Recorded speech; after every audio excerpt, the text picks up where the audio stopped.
Halo sobat semua, selamat datang kembali bersama saya Michael. Terima kasih buat kalian yang tetap setia menonton channel saya ini. Dan buat kalian yang mungkin baru pertama kali, sengaja maupun tidak sengaja masuk ke channel saya, ayo klik subscribe dan tinggalkan komentarmu setelah menonton video ini ya. Oke, kali ini saya ingin mengangkat kisah yang sedikit horor dari negeri Gajah Putih, Thailand. Kisah tentang saudara kembar Siam yang jatuh hati pada seorang pria yang harus berakhir tragis. Hal yang paling saya sukai dari film ini adalah plot twistnya yang sangat tidak terduga di akhir film. Nah, tak perlu berlama-lama lagi, mari kita langsung ke alur cerita dari film Alone. Di awal film, seorang ibu terlihat sedang menjahit baju mungil untuk anaknya. Dua baju yang dijahit menjadi satu. Nampak anaknya itu kembar Siam. Scene selanjutnya berpindah ke Korea Selatan. Pim yang baru pulang kerja dikejutkan oleh sahabat-sahabatnya dengan sebuah pesta kejutan karena hari itu bertepatan dengan ulang tahunnya. Wei, pacarnya, tidak lupa mengucapkan selamat. Parti kecil-kecilan itu diisi juga dengan permainan ramalan kartu. Pim diramal oleh seorang temannya dengan mengatakan bahwa sesuatu yang hilang akan kembali. Hal apakah itu yang akan kembali? Raut wajah Pim sedikit berubah mendengar ramalan itu. Namun seorang temannya yang lain menepis bahwa temannya itu tidak pintar meramal dan sering meleset. Ketika tinggal berdua bersama Wei, telepon berbunyi dan mengabarkan bahwa ibunya Pim yang tinggal di Thailand terkena stroke. Kabar itu pun disampaikan kepada Pim. Wanita itu nampak gusar. Kegusaran Pim disampaikannya kepada Wei, pacarnya, saat keduanya sudah berada di pesawat menuju ke Thailand. Pim mengaku sebenarnya tidak ingin kembali ke rumah karena trauma dan merasa bersalah dengan meninggalnya Ploy, yakni saudara kembar Siamnya. Wei hanya bisa menenangkannya. Tiba di Thailand, mereka langsung menjenguk ibunya Pim di rumah sakit. Dokter menyarankan untuk tidak mengganggu pasien karena kondisinya tidak bisa bergerak dan berbicara. Paginya, keduanya pergi ke rumah Pim. Rumah itu sangat besar. Banyak kenangan yang tersimpan di sana saat Ploy masih ada.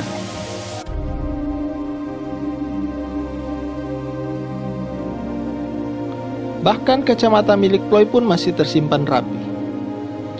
Rumah itu dirawat oleh Noi sebagai asisten rumah tangga.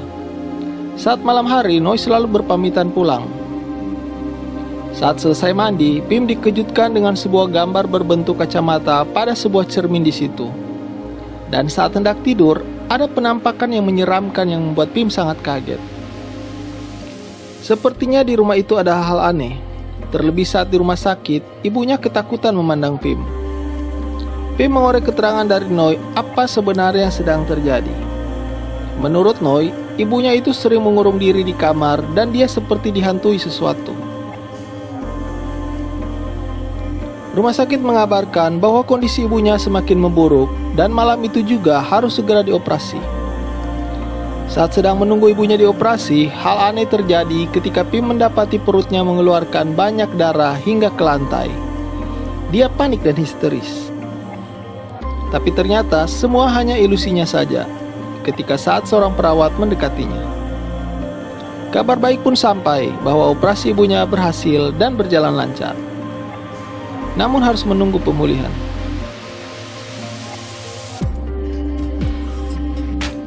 Besoknya, Pim kebingungan mencari Lucky, anjing peliharaannya, saat hendak diberi makan. Lucky ternyata berada di anak tangga dan terus menggonggong pada sebuah cermin yang ada di depannya.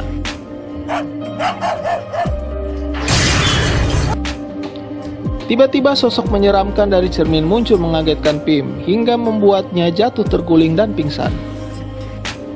Wei membawa Pim ke rumah sakit. Di sana kembali lagi Pim mendapat penglihatan yang menyeramkan saat di depan cermin toilet. Refleks Pim menghancurkan cermin yang ada. Beruntung Wei mendengarnya dan kembali menenangkan Pim. Dia mempertanyakan kenapa Pim melakukan hal itu, dan Pim mengaku bahwa dia melihat Ploy. Wi tidak percaya dan menyarankan Pim untuk memeriksa diri ke psikiater. Tentu Pim menolak. Suatu hari, Wi kedatangan seorang sahabat lama di rumahnya. Mengetahui orang tersebut adalah seorang psikiater, Pim marah dan bermaksud meninggalkan rumah dengan mobilnya. Tapi malang, saat mau keluar, mobil Pim melindas lagi. Pim,ฟังผมก่อน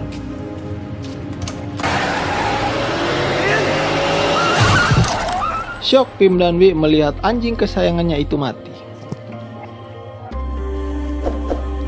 Akhirnya Pim mau juga untuk diperiksa oleh sahabat Wi tersebut. Memorinya dengan Ploy sepertinya menjadi hal yang sangat sulit dilupakan Pim. Saat kecil, Pim begitu menyayangi saudara kembar siamnya itu. Bahkan ketika Ploy sedang sakit dan tidak ingin meminum obat dari ibunya, Pim rela untuk meminum obat itu.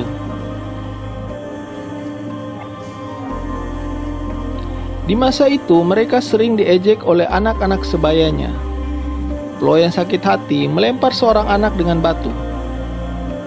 Pim yang menceritakan cerita masa kecilnya itu tak kuasa menahan tangisannya dan menyudahi proses konsultasinya dan beranggapan semuanya sia-sia, tidak akan membantu apa-apa. Bagi sang psikiater, Pim mengalami kondisi dia tidak bisa membedakan antara realita dan ilusi. Dan sebaiknya dia berada di lingkungan yang baru, misalnya kembali ke Korea. Namun Wi mengatakan mereka harus stay dalam waktu yang belum bisa ditentukan karena kondisi ibunya Pim. Pim sendiri terus diganggu oleh hal-hal yang menyeramkan, bahkan lewat mimpinya. Pim merasa Ploy terus mengikutinya. Wi tidak mau mempercayai hal-hal yang berbau mistis, namun sekali waktu ketika pulang ke rumah, tanpa sengaja dia melihat sosok bayangan yang sedang merangkul Pim. Hal itu disimpannya sendiri.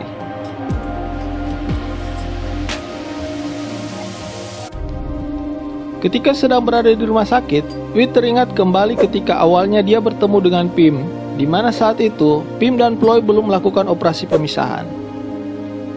Awalnya dia agak risih melihat sosok Pim dan Ploy, namun lama-kelamaan dia menjadi jatuh hati, khususnya melihat senyum dan kelemah lembutan dari Pim.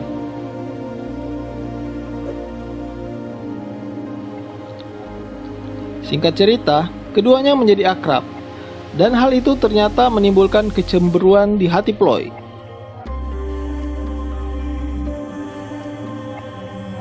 Bahkan ketika Wi akan berpisah dengan Pim untuk kembali ke rumah, Ploy tidak mengizinkan keduanya bertemu. Konflik saudara kembar siam ini sepertinya diawali dari situ. Karena seorang lelaki, keduanya berselisih. Kembali ke kehidupan sekarang, teror hantu yang kemungkinan adalah arwah Ploy terus mengganggu Pim. Bahkan Pim nyaris terbunuh saat sedang berendam.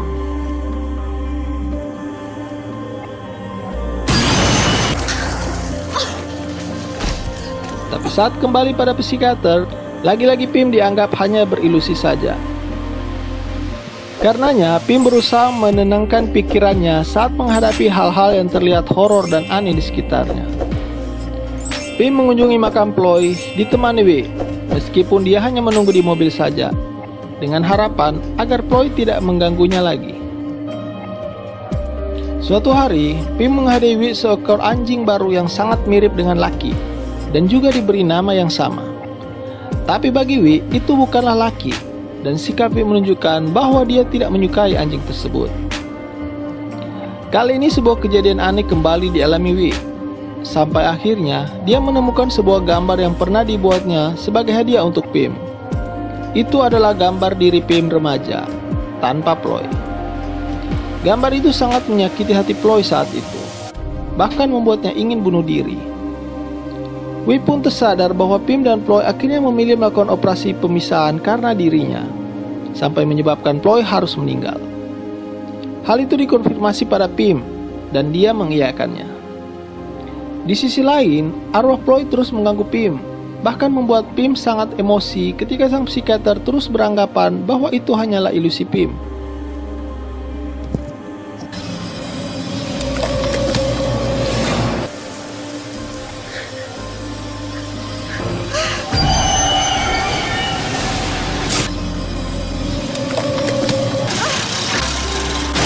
Kejadian demi kejadian yang bahkan nyaris membahayakan nyawa Pim akhirnya membuka mata Wi untuk segera membawa pergi Pim kembali ke Korea demi keselamatannya. Tapi sebelumnya, Wi membawa Pim ke rumah sakit untuk mengobati luka-lukanya setelah mengalami teror dari arwah Ploy, sekaligus untuk memindahkan ibunya Pim ke Korea. Sebuah hal tak terduga terjadi saat ibunya Pim berupaya membongkar sebuah rahasia besar yang selama ini tersimpan rapi. Dan rahasia itu terungkap ketika Wi mendatangi makam Ploy dan mendapati nama yang ada pada pusara itu ternyata adalah Pim. Benar, ternyata orang yang selama ini diketahui sudah meninggal itu ternyata bukan Ploy, melainkan Pim, wanita yang sangat dicintainya. Sedangkan wanita yang selama ini bersamanya adalah Ploy. Kebenaran yang sangat menyakitkan bagi Wi. Kedok Ploy akhirnya terbongkar juga. Marah Wi yang merasa sudah tertipu selama bertahun-tahun. Terlebih saat mengetahui ternyata Pim terbunuh oleh Ploy yang tanpa sengaja mencekiknya karena terbawa emosi yang tak terkendali. Ploy berusaha meminta maaf dan menangis terseduh-seduh. Terlebih saat dia mengaku sedang berduka karena ibunya baru saja meninggal. Kaget Wi mendengar kabar itu. Padahal dokter mengabarkan bahwa ibunya Pim tersebut sudah membaik. Wi meyakini bahwa Ploy sudah membunuh ibu kandungnya itu. Marah besar, Wi memaki Ploy dan menarik paksa kalung yang dipakai Ploy dan mengatakan bahwa kalung itu bukan untuknya, dan beranjak pergi meninggalkan Ploy. Tersinggung dan sakit hati, Ploy lantas melayangkan botol ke kepala Wi hingga membuat pria itu jatuh pingsan. Saat Wi tersadar, tubuhnya telah diikat kencang oleh Ploy. Wanita itu sangat sakit hati kenapa semua orang membencinya. Bahkan saat kematian Pim, ibunya tidak ingin berbicara dengannya lagi. Ploy mengungkapkan segala unek-uneknya dan mengakui sangat mencintai Wi, namun pria itu seperti jijik kepadanya. Dan kini Wi lebih membencinya. Dengan emosi, Ploy menancapkan jarum suntik ke kaki Wi untuk melumpuhkan pria itu. Di waktu bersamaan, Noi mengetuk pintu pagar. Dia bermaksud mengambil HP-nya yang ketinggalan di rumah itu. Ploy menemuinya. Memanfaatkan kesempatan yang ada, Wi berhasil melepaskan semua tali yang melilit tubuhnya. Saat kembali, Ploy kaget melihat Wi sudah tidak terlihat pada kursi yang dipakainya untuk mengikat Wi. Dia lalu mencarinya. Sambil berteriak-teriak memanggil Wi, Ploy mengancam akan membakar rumah itu. Yang sebelumnya ternyata rumah tersebut sudah disiram dengan bensin. Wi muncul dan menyerang Ploy. Korek api yang dipegang Ploy jatuh dan api langsung menjalar. Semampunya Wi berduel dengan Ploy. Efek dari obat yang disuntikkan Ploy membuat kekuatan Wi berkurang. Keduanya jatuh terguling di tangga.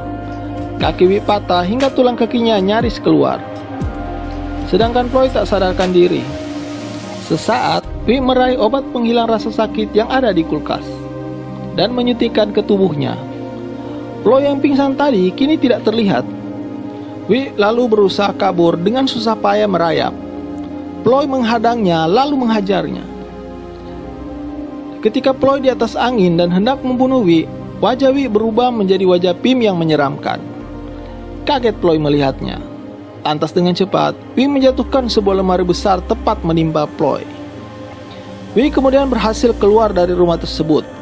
Sedangkan Ploy terkurung oleh lemari di tengah kobaran api yang sedang melahap pelan rumah itu. Tidak sampai di situ saja, sosok hantu Pim merayap dari bawah kaki Ploy hingga ke wajahnya. Ploy berteriak ketakutan, dan selang tak berapa lama, serpian-serpian kayu terbakar jatuh di atas badan lemari dan membakarnya hebat. Perempuan sadis itu pun harus merenggang nyawa dengan mati terbakar.